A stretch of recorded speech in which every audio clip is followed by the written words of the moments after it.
My girlfriend was SA Ed and now I want to leave her. I realize right up front that I'm going to come across as a jerk and I will probably get lots of hate for this, but I'm looking for all points of view. A year ago, my girlfriend was SA Ed as she was leaving work.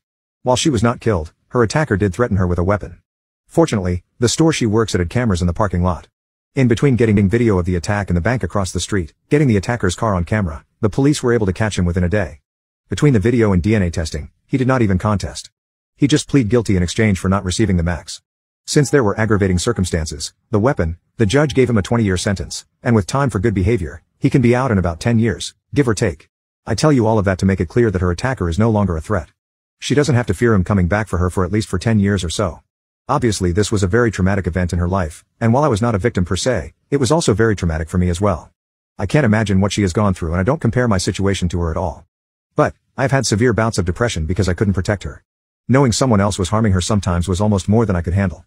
Right after the incident, she did not want to see me. I get that. It hurt but I understood. Her parents picked her up from the hospital and I did not see or hear from her for a week, which I sort of get. However, I think I could have gotten a text or something, just saying she was okay. Finally a week in, her sister calls me and lets me know that she's staying with her parents and she will be calling me in a couple of days. She never called me. Instead, I once again get a text from her sister saying she would like me to come over for a few minutes so we could talk. I get up and go over. I'm greeted at the door by her mother who very calmly and very coldly starts laying out to me how I am to act and what I am to say. I am further instructed to not attempt to make any physical contact with her as in a hug or anything. Okay.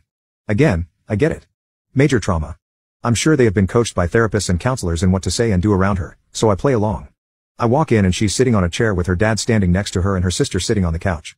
As I walk in the room, the sister starts talking and telling me that my girlfriend wants me to know that she is okay but obviously she has been traumatized and appreciates my understanding in her recovery.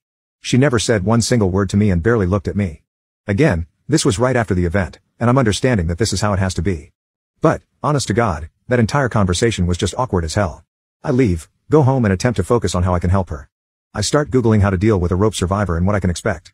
She starts going to therapy initially 2 times a week. Then after 2 months, it goes down to 1 day a week. In the meantime, she finally makes contact with me and asks to meet at a coffee shop. I get there and she's already there and waiting.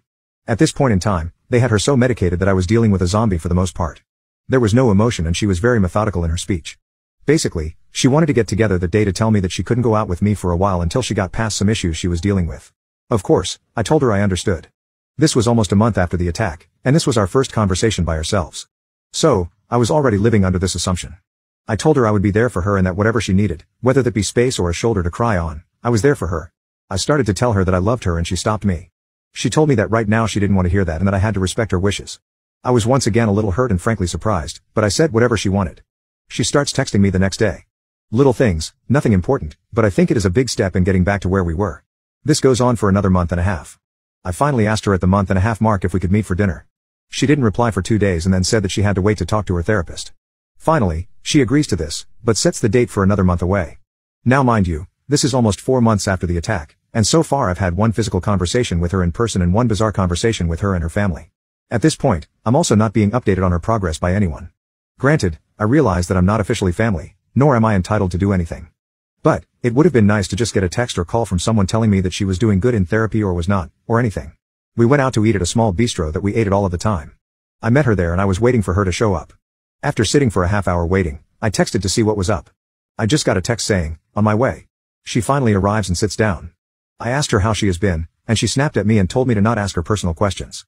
We ate and after dinner I wanted to just sit and talk because I missed the person I had talked to almost every day for the previous 3 years.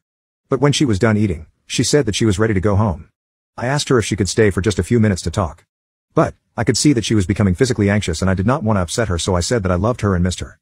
She just walked away. She goes back to texting me the next day, like nothing had been wrong. We actually start to see each other once a week for lunch, and she's getting more and more comfortable with being out, so she sits and talks for a while. She has also started a new job, which she tells me about. This goes on for another 4 months. I'm happy to see her and all, but honestly I'm very lonely and we have not even so much as held hands. Then one day she doesn't show up for lunch. I text to see if she is okay. No reply. I call her parents to see if they know where she is and to make sure she is okay. I got the runaround from them and by this time I'm starting to get upset because I don't want to know where she was or anything. I just wanted to know if she was okay.